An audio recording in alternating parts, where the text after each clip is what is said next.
Let's kick things off with a subject everyone is really into: terms and conditions.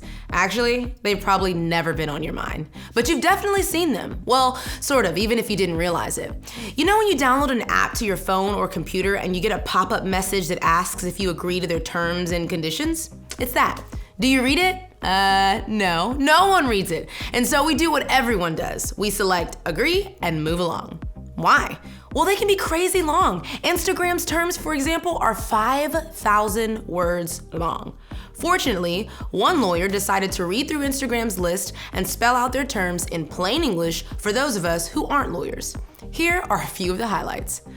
Other people might pay us to use your pictures, but we won't actually pay you. Or we may randomly delete your post, or we can force you to give up your username for any reason. And finally, we may share your personal information with other companies. So, to sum it up, Instagram sounds like a total creeper. But here's the kicker. All of these terms, they're not set in stone. The terms are subject to change. In other words, here are the rules, here's how we do things. Got all that? Okay, great. By the way, this may all change tomorrow. And that's kind of weird, right? Instagram made the rules, but they may have the right to break those rules. They want it both ways. Not cool, Insta. But it's not just the terms and conditions and apps that are subject to change. Life is subject to change. We all have terms and conditions or expectations for what life should look like. And then one day, life completely rearranges things on us. It breaks the rules and does the unexpected. Change can be a good thing or a bad thing. For example, maybe you made the team this tryout, but you're not a starter. Okay, you'll take that life change. But shortly after making the team, you got injured. Not a great life change. Or maybe you just found out you're moving and you're pumped because you didn't have many friends at your old school and you're ready to hit the reset button. On the other hand, maybe you found out you're moving and it's the worst news possible. You love your school and your friends there. Or maybe your body went through some changes. Upside, you're taller. Bad news, acne. Maybe you've made one of the best friends you've ever had. Or maybe you lost a really good friend because of a misunderstanding that can't seem to be fixed.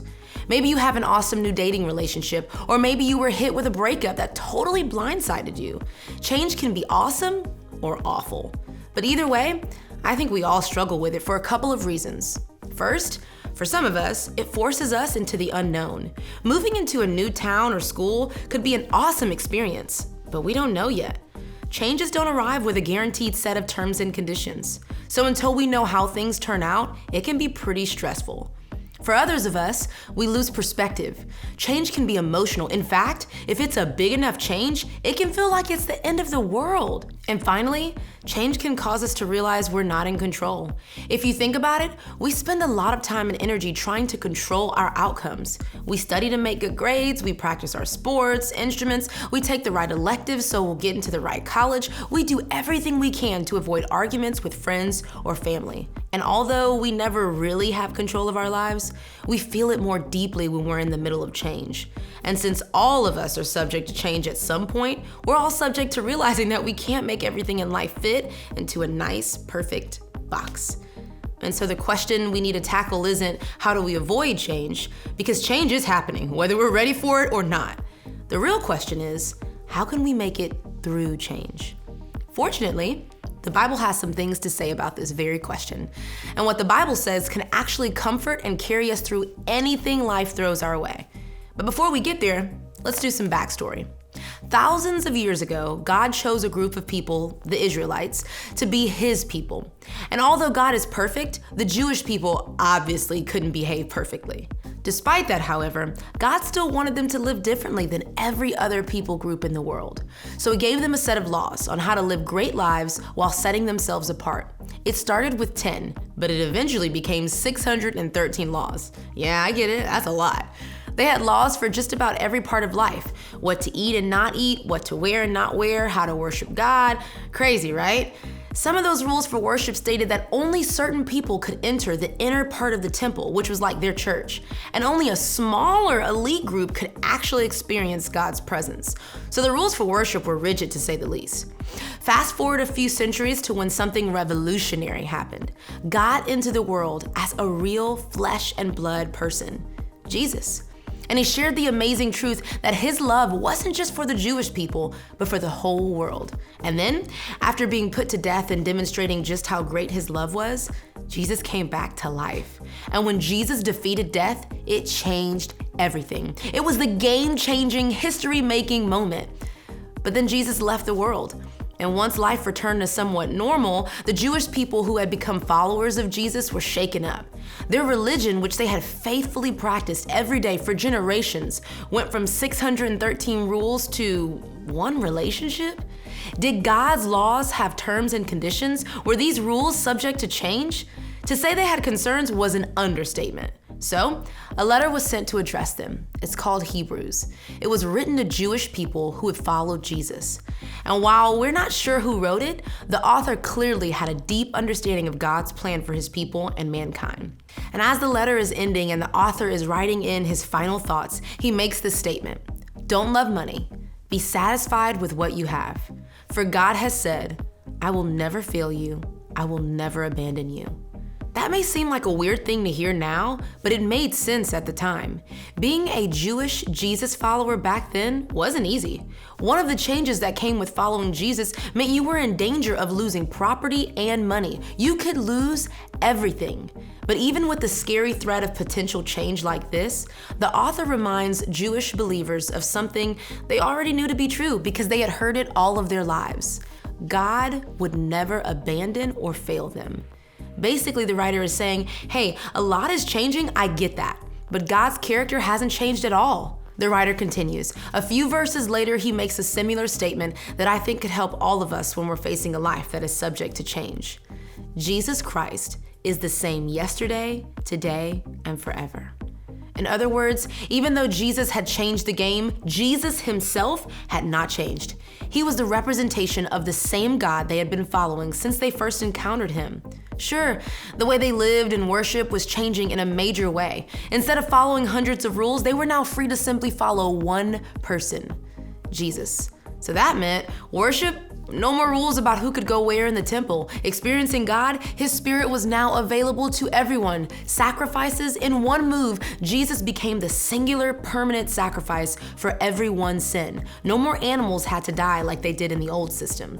To us, those changes seem awesome. But to the Jewish people at the time, they were unsettling. Remember, in the middle of change, you have no clue how things are going to turn out.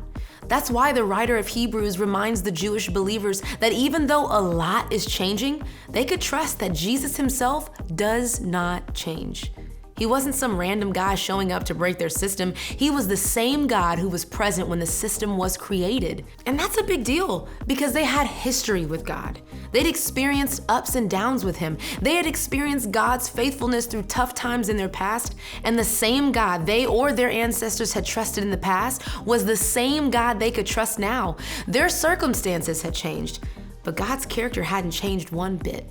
They hopefully learned something huge, something that applies to you and I today. Life changes, God doesn't. Just think about how freeing that is. Because while everything around you is subject to change and it makes you feel out of control, you can walk with the one who is actually in control. Jesus is a friend who never changes. He was good thousands of years ago, and he's still good today. Your circumstances will change, but his character never will. And the best way to remember this truth is to keep it in front of you. Here's what I mean. If any of you have ever done ballet, you'll be familiar with this concept. Dancers obviously move and spin a lot, but they have a trick that helps them stay stable and balanced. They find a section of the wall they're facing, and as they're dancing, they keep looking at that spot. Otherwise, they'll get dizzy and disoriented. This focus keeps them balanced in the right direction. The same is true of an ice skater when they do crazy spins that give you motion sickness just by watching. They keep their eyes on a single spot. So even though it looks out of control, they remain stable. The same idea holds true for us. Life moves fast and things can change quickly, which makes it incredibly easy for us to feel out of control.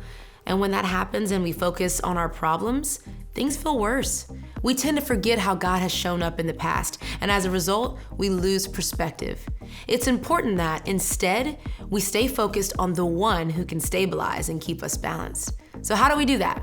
If you think back, I bet you can remember a specific time when God came through for you.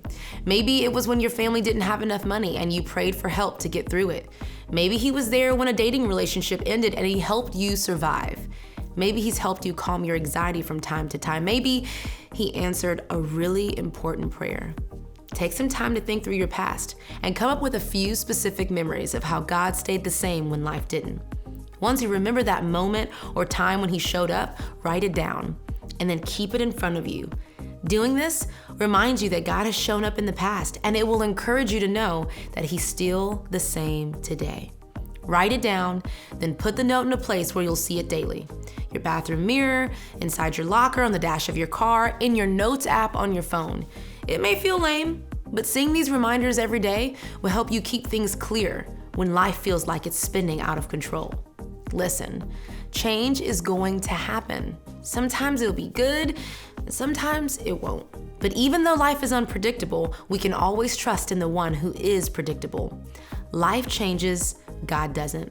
He's the same loving God that he's always been. Think of some areas in your life where you can begin to lean on this reality. Maybe it's at home or at school or in a relationship. Because you can't avoid change, but you can make it through change. Because even though life changes, God doesn't.